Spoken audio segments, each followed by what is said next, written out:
Hello and welcome everyone. Thanks for joining me. I'm Nicolette DeVidar, your host, and this is Workplace Shift, a program that addresses the future of work and the human role in it. With artificial intelligence and robotics squeezing more and more into our everyday work life, automated one-way video interviews are becoming a growing feature of the recruitment process. The question is, are they here to stay? How useful are they really? Are they benefiting companies and candidates alike, or do they dehumanize the hiring process and the workplace?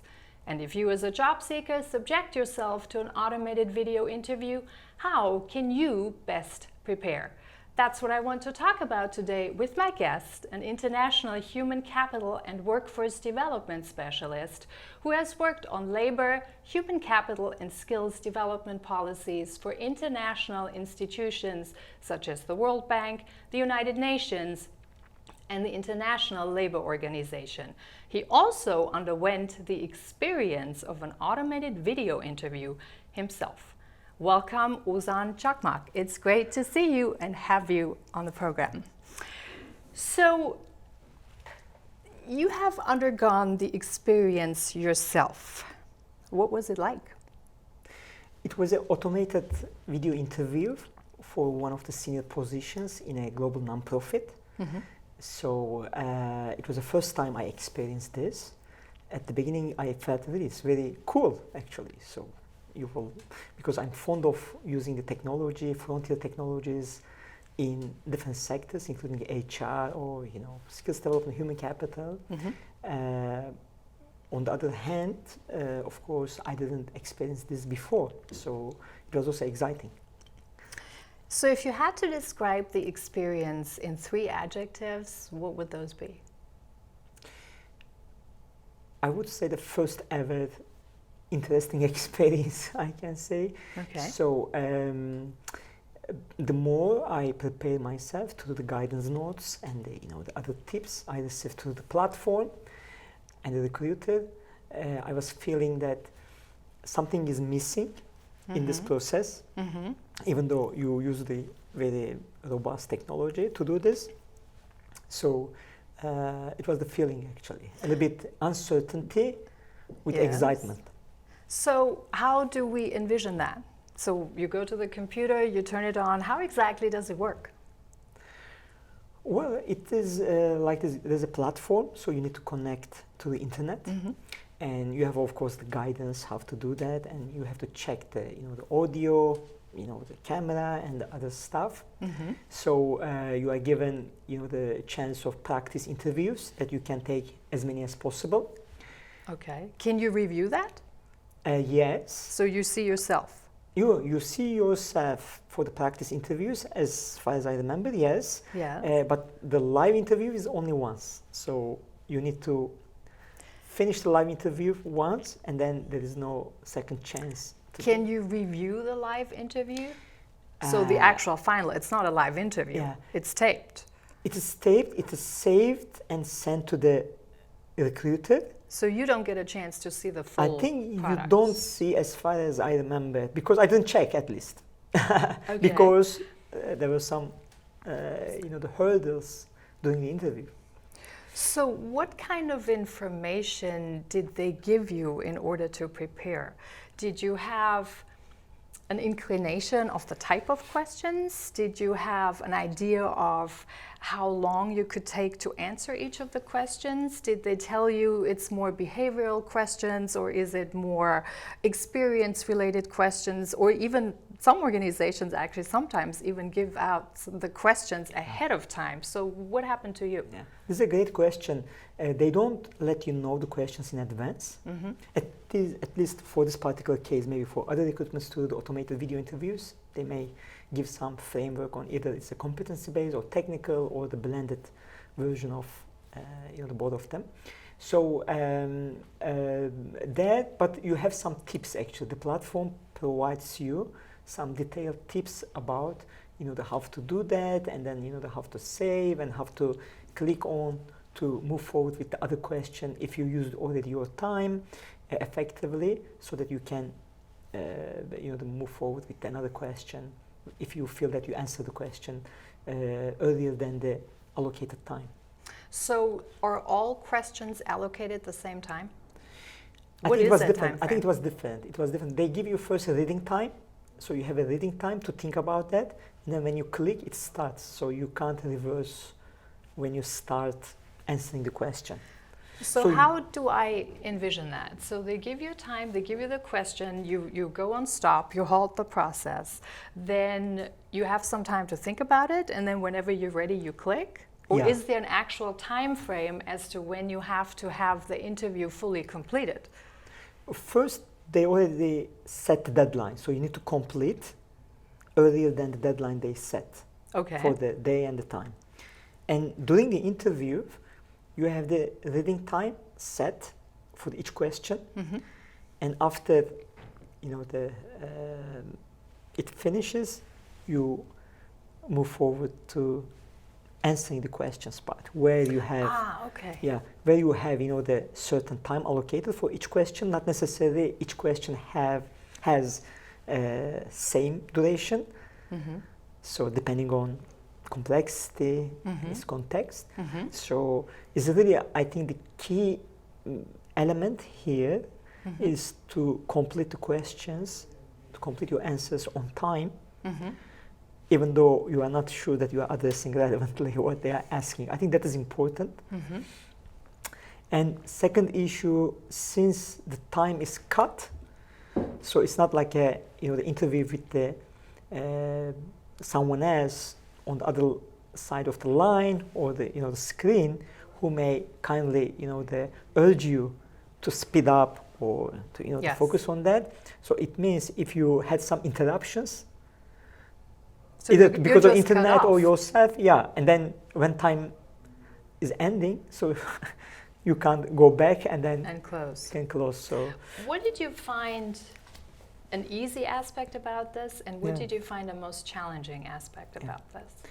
The easy aspect could be, they provide you the guidance and some tips, because the platform has the experience of the previous automated interviews, so they update, they learn from their previous experiences, I guess. So there are the structured sections that you can learn on that. But on the other hand, I think it's like a black box.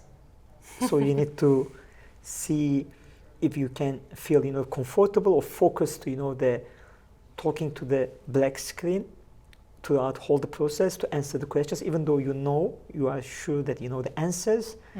It is important that you have to finish, and you have to look at you have to keep your eye contact as if there was someone else on the other side of the screen. So it's pretty much in a virtual world that you need to act like there are real people just on the other side. So you're basically interviewing yourself. Yeah, it's like a monologue. Yeah, that's right. So it's a monologue. Like a monologue, so we've rehearsal. gone away from the actual dialogue and a conversation to going straight to a monologue. And also, may I add something? Sure. So, for instance, I mean, even some, the let's say, the artificial, some sounds could help also a lot for the candidates, actually. For instance, someone says, I see, or this is interesting, or something like that. At least maybe, as you ask, how to improve it. If you want to make it purely, the virtually, you may add some, so maybe automated, the interactions on that. Maybe that could make it a little bit easier for the candidate to feel that what I say somehow get reaction from somewhere else. Well, let me ask you something. So since you've worked in human capital management yourself for quite some time, what do you think an automated interview like the one you've done can reveal about the candidate? I think, the all HR process has certain margin of, the risk of the bias. So even though fully it is conducted by the human being. So because depending on the interviewees, candidates, or the interviewers, the mood that day, that time, and the health conditions, maybe, everything, even the lighting, even the, the lights in the, the studio or in the room they're interviewing, all can have a small impact on that. Yes, it can have an impact, but what does it really reveal about the candidates? As a recruiter, Yeah. What does it really tell you about the candidates? You have no way of asking questions. You have no way, as a recruiter, Yeah. you cannot probe deeper. You do not give the candidate the chance to actually clarify some of the questions or maybe kind of steer some of the answers in the right direction. So what can a recruiter who's basically watching the video at some point later in time behind the screen really tell about that candidate? You are absolutely right. I mean, that is the case actually, because there's no interaction. It's like a one question following another question, and there's a specific set of the questions. So it's a little bit, you may feel after a while like an interrogation in the room that you can't see anybody else actually. But that being said, I'm very much in favor of, the applying, the frontier technologies, the HR and the other work streams and the industries. Yeah. On the other hand, I do believe that since is the recruitment human resources, and then to keep in mind that candidates that you interview might be your colleagues soon, I think it requires some sense of the respect, the feeling of respect from the candidate's point of view, to feel that all the preparations he or she has done are getting attention from the other future possible colleagues who are also human beings actually. So I think this could be used, these platforms, but maybe adding some human elements. So that is also one of the the debate on the future of work as well. If the emerging technologies will be augmenting the human abilities, or will displace fully and then make the human vulnerable. I think it's very much also linked to that discussion. We're almost at the end of the segment, so when we go into the second segment, I would like to pick up a little bit on this and talk about the benefits, but also in terms of what skills do you need to prepare best for an automated interview, if indeed as a candidate you choose to do it, because some people may just walk out. So please don't go away. When we come back, we'll talk exactly about what skills you need to prepare for that interview.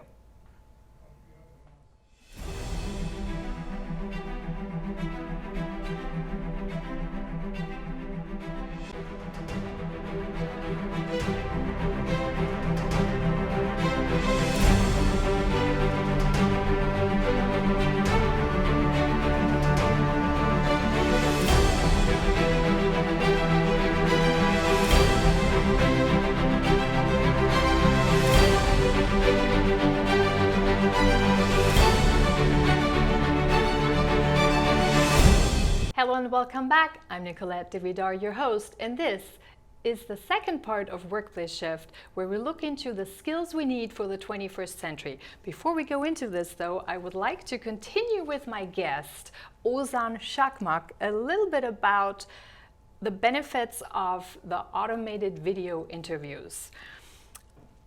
Ozan, let's talk a little bit about the benefits. What are these interviews actually doing?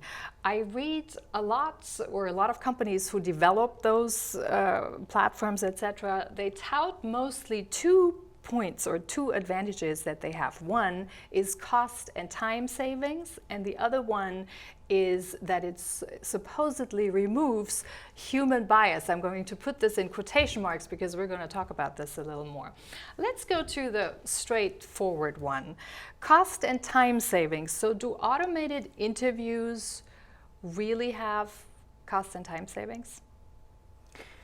It might have, in terms of spending time to bring the people together for the panel interview through the video or the phone interview, to shuffle the schedules, align them with each other to set a date. That might be yes. On the other hand, also when you automated interviewed, the video is sent to the interview panel or the interviewer, so they can check wherever they are. On the other hand, I think the human bias aspect is one of the most significant. Yeah, well, we're going to get to that, but I do want to say something about the cost and time savings, because to me that's not quite clear, because as an interviewer, as a recruiter, you still have to watch the video, so it doesn't really cut back on the time. The only time it saves is for the candidate, who saves him or herself the time to actually get to the place, but that would be an investment that the candidate would almost certainly willingly make to have an in-person interview versus just having the pre-recorded one. So the cost and time savings, I think, is pretty much fabricated to find a reason to promote those. I don't quite think it's accurate. Yes. Right. I mean, this aspect I also agree with you. On the other hand, sending out emails and arranging, the schedules, maybe this is appealing for the hiring, the units. But I totally agree with you that I think that when you have an aggregate cost-benefit analysis or saving analysis, I have also some doubts that it have, purely, the competitive in terms of, the saving time and bringing efficiency. I think that's true. But the second point, which I find probably more important, and I think you do as well, that is the point that marketers of these platforms are making, that it supposedly removes human bias. And to me, I think this is highly, highly questionable. So I ask you, can it remove human bias? I don't agree with this because, first of all, the human bias also exists when you have a face-to-face interviews as well. So depending on who interviews, his or her, the mindset, the beliefs, values, cultures may have impact over the assessment.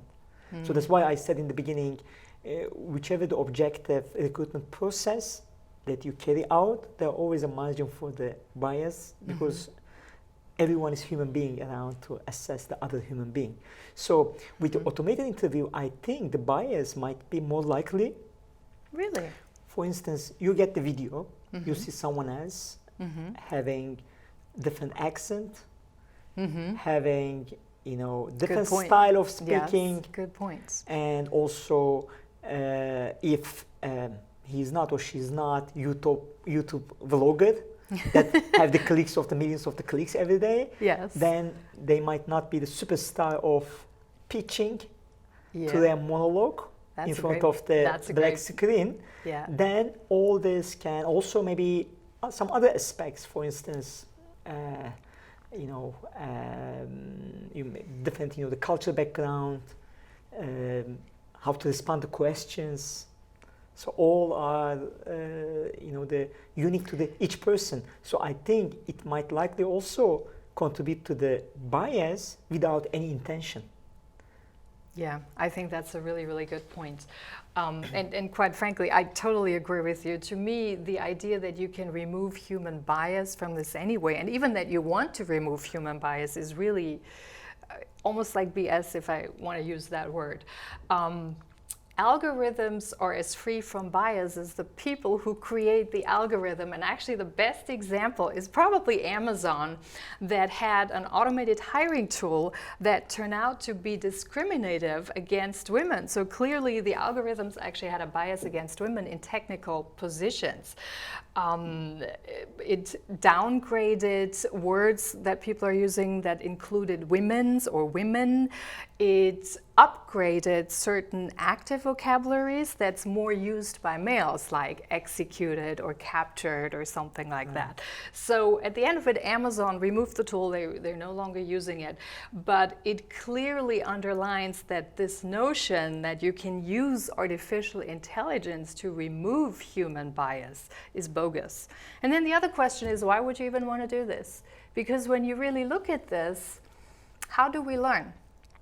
We learn because we have those different backgrounds, these different cultures, etc. When you look at the world, whatever happens to you is kind of relates, it's how you relate to the world and how everything else relates to you. So if you have a bias against something, the only place you can really work with that is healing yourself. It doesn't work by taking that out. Otherwise, you just take out the entire learning floor from that. So to me, this whole idea to take out human bias is really nonsense.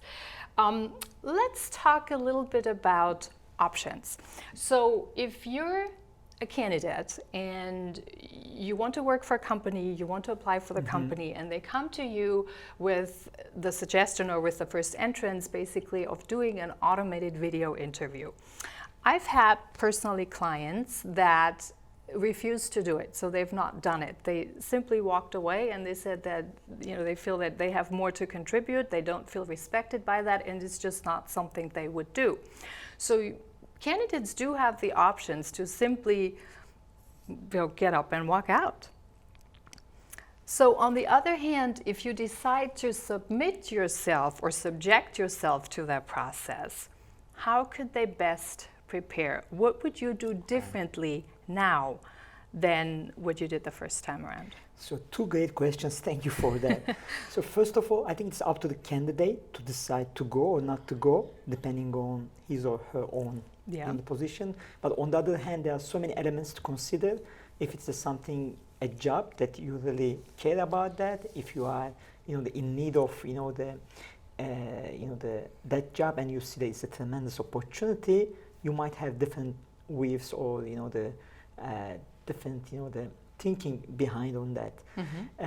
On the other hand, for the options when you ask, I think if I could be a recruiter, I would try to come up with the balanced options to improve this technological the use in the recruitment. For instance, I wouldn't rely the shortlisting only on the automated video interview.